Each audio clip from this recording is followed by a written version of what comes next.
Yeah, so where we are today as an aviation industry in 2023, we only had 600 million liters of SAF produced. And by 2030, the objective is to get to 18 billion liters of SAF.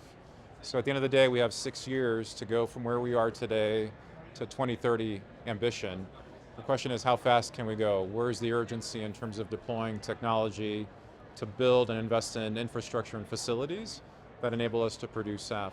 Australia has a great opportunity to leverage its agricultural sector as a way to create the feedstock that's necessary to power the SAF industry. Above and beyond that, Australia is uniquely positioned in having a reason to create its own domestic energy security program, if you will, as well as create SAF from a national security perspective.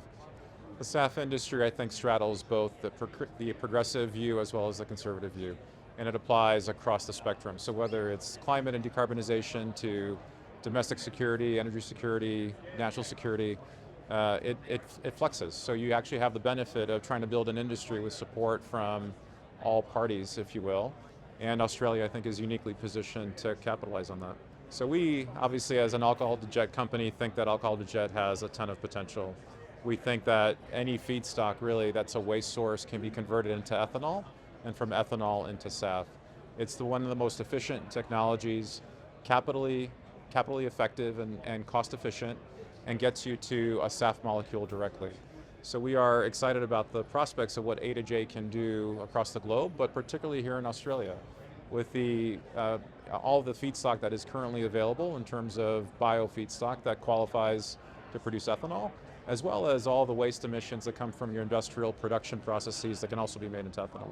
12 months ago, there was a lot of discussion around renewable fuels and sustainable aviation fuel specifically. And in the past 12 months, we've seen a Jet Zero Council appointed here in Australia to guide the way in terms of what the future for SAF could look like. We have seen demonstration projects of sustainable aviation fuel used by the Australian Defence Force, but also in another exhibition that was held down in Victoria. And we've also had the first renewable diesel trial on Australian roads, which is currently ongoing. So I think the industry has moved quite considerably in the last 12 months, but we're still on a journey, and there's still a long way to go. I think the immediate challenge for Australia is going to be the fact that while policy development around biofuels here in Australia is still at a very nascent stage, we are seeing policies develop in other parts of Asia Pacific, but also the globe, which are really driving the demand for biofuels. So there's going to be competition. There's going to be competition for biofuels like renewable diesel and sustainable aviation fuel, but there's also going to be competition for feedstocks. And what's really going to drive this industry, the biofuels industry, is enabling policies. And currently, we see a lot of discussion in Australia around enabling policies and the right discussions taking place, but we aren't seeing any concrete policies on the ground at the moment. I think what I'm excited about at Neste is, first of all, the fact that since we probably last spoke, the last Australian Renewable Fuels Week, we actually now have a refinery in Singapore that can produce up to 1 million tons of sustainable aviation fuel. We've doubled the capacity of our Singapore refinery, and at Neste we are constantly reinventing ourselves. So we are already looking at future feedstocks, new feedstocks moving forward. So I think that's really what I'm excited about, because we are constantly moving forward and we are growing. Certainly the aviation industry is a first mover with a need to decarbonize. But our other sectors that we've talked about this afternoon are also there.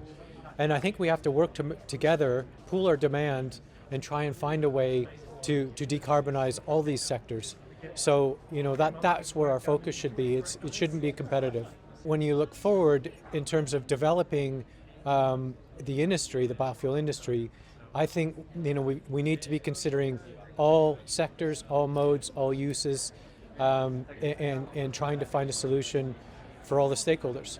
That's shipping for you. They're large assets, they're long-term assets. They consume a lot of energy, but they also move a great deal of cargo. So in a way, it's a big challenge because they are big numbers, but on the other side, it's a great opportunity because it's actually quite easy to decarbonize them because you can just work on those few assets. And for us, for example, if we wanted to decarbonize our fleet and notch them up on that rating scale I was talking about for carbon intensity, it would be about 6,500 tons of fuel that would bring our whole fleet up to an acceptable level of carbon intensity. Well, I think it really is around the government incentivizing the biofuel industry to set up refining, set up feedstock availability and grassroots. But I also think on top of that, there's got to be incentives put in to bring that price down closer to parity of fossil fuels or some other mechanism, and I won't talk too much about the details of that, to bring price parity one way or another.